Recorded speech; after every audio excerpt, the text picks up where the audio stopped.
Well, welcome to the next session, which I think is about collaborations. And I'm going to make some general comments.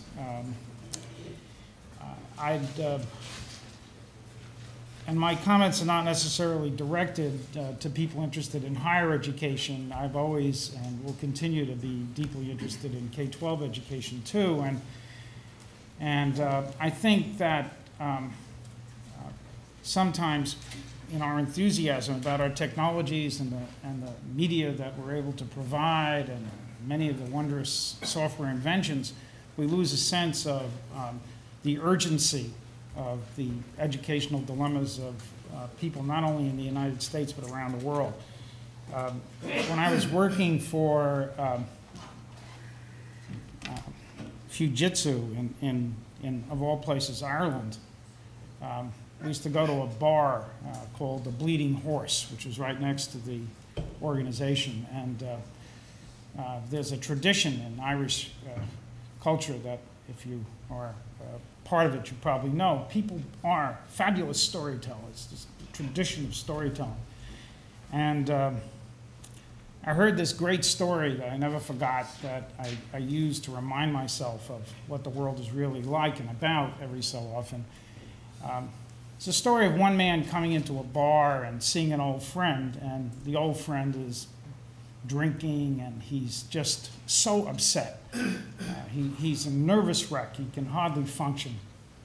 And his friend says, "What's wrong? What's wrong?" He said, I just started air traffic controller school, and I'm 6 weeks into the program, and I'm just so frightened I can't do this. He said, "Well, why? Why?" He said, "Do you realize you look at the screen and every blip on the screen, 200 lives?" And his friend said, "Oh, I can understand that." And he talked with him a while and left. And he came back about 6 months later to the same bar, and he found his friend there. And he's just perfectly relaxed and having no problems whatsoever from appearances. And his friend says, "Oh, I guess you must have dropped out of air traffic controller school. You look really relaxed. You don't have any problems anymore." And he said, "Oh, no, no." He said, "I finished, I graduated, and I'm an air traffic controller."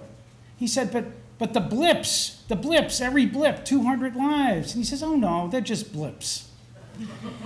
And I always use that story to remind myself that we often use counters to represent things in our lives and ciphers.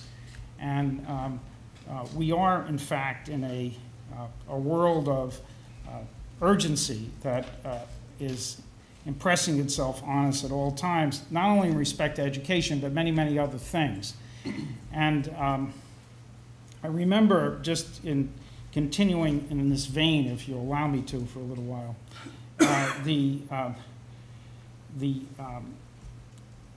first time I went to Orlando to speak at a technology conference and demonstrate these simulations we've been developing in another context. And Orlando looked to me like a complete city of light.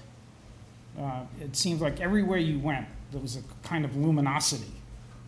I rented a car when I was there with my friends, and we started to drive. And there was actually a legitimate perimeter that if you passed that perimeter, you actually had no street lights. So that Orlando was really like two worlds. There was this one world of total luminosity, and then there was another world that lived in darkness. And if you might have guessed that that world that lived in darkness was actually a dark world, which was mostly inhabited by African American people. And I think that there's a danger in the world that we work in, that one of my graduate students who just finished his PhD, I think described and defined as Notocentrism.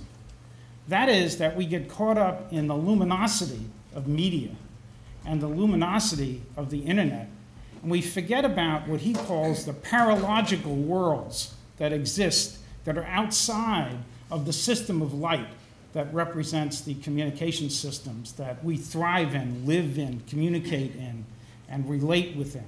His name is Ulysses Mejias.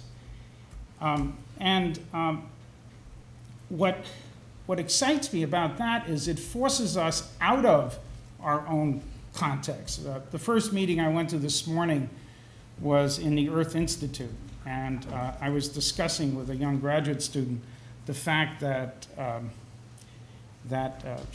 asked her what a dissertation was going to be about, and she said, my dissertation is going to be about electricity in Kenya and how to help Kenya develop more capability in the production of electricity. I said, well, can you define the problem? And she said, well, she said, 70% of Kenya is rural, and only 2% of that 70% have access to electricity.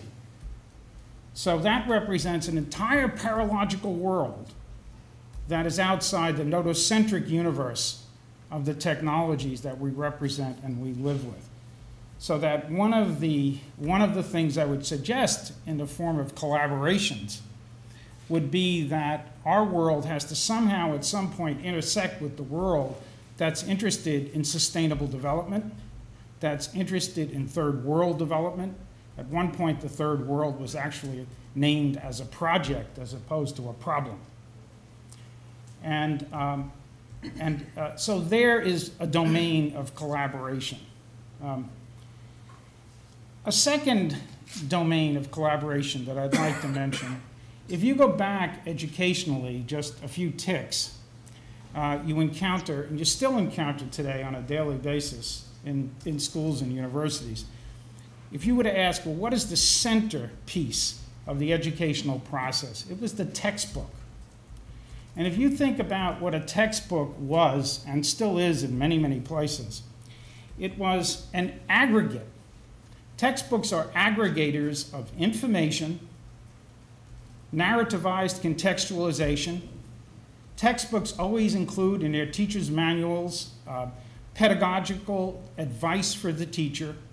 It's chunked in a certain way that allows it to be delivered in periodized form, okay? And if you think about it, the textbook in some ways is a microcosm of the whole educational system that spins around it as a hub. So we build the buildings to facilitate small groups of people that get together in time periods that are chunked so that chapters can be covered. The teachers are informed by the questions at the end of the chapters or directed by the teacher's editions on how to orchestrate the use of the content that is within the textbook. Now, what did the digital revolution do, first and foremostly? Well, it disaggregated. It extracted from the textbook information. It criticized the fact that most information was deeply limited, not primary in character, and it began to, in a sense, make the claim that the revolution would be based on the capacity to deliver primary source information to young people so that they can contend like any scholar would in a more limited way with real information. Well, it's our job to remember that it's one thing to disaggregate information from the textbook and to present it to students, but we have the obligation to re-engage and produce collaborations with what the textbook at one time had predetermined by its sheer form. So the kind of collaborations we need to develop are that all people who are aggregators of all that wonderful new primary source content that effectively has been liberated and made present and luminous, we have to now begin to have conversations with architects. We have to talk about the nature of assessment in this new world. How do you contextualize these activities? What kind of tools for the engagement with these digital resources that we provide? So it's almost as if we disaggregated what was the complete system, but then we chose not to address the 6 or 7 or 10 or 15 dimensions of that system that over 400 years had been developed and really were the foundation of what education became in the nation state. So the demand for collaboration there seems pretty straightforward. It's really that we pull together in redefining, reconceptualizing, restructuring the complete enterprise, not just a piece of the enterprise. it's almost unfair to provide information across the board and to take no responsibility for how it's used, and to assume that somehow an effective use of it will be serendipitously constructed through time by the chance causes of history.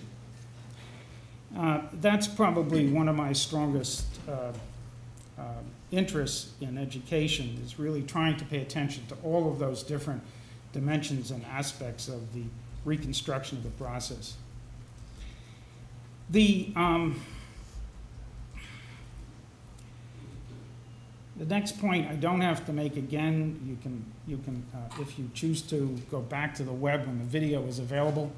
It's the first point I made at the opening of the conference, that I think the point of departure for new ventures that wish to be called educational have to start with the agencies of education themselves, and that the battle for educational reform has to be waged within the world of practice.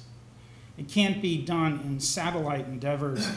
Somehow we have to produce the collaborations that allow us to work within the institutions of practice that are processing people as students through time.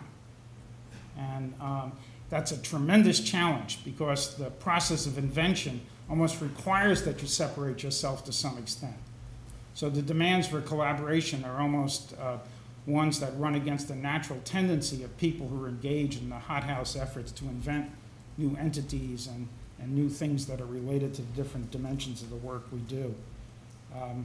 I was very moved by Paul's presentation from the BBC when he talked about his travails at the BBC, and realized that on the one hand, it's very hard to imagine what to do there, but in some very real sense, that powerful institution is not going to disappear, and solutions have to be found within it in order to allow it to become and remain what it has always been in the UK. And there I'm outside of my level of expertise. That's based just on observations that I made based on what he said. I think that crossover activities, and this is an effort to just at least give you a symbol of an activity of ours that I would call a crossover activity, and I would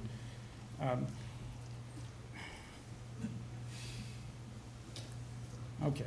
Now, the Triangle Initiative is an effort of the Center for New Media Teaching and Learning to develop media interventions that simultaneously function as classroom interventions that are built on research that's taking place in the university, but the media objects themselves that are realized as a result of the process are actual community interventions.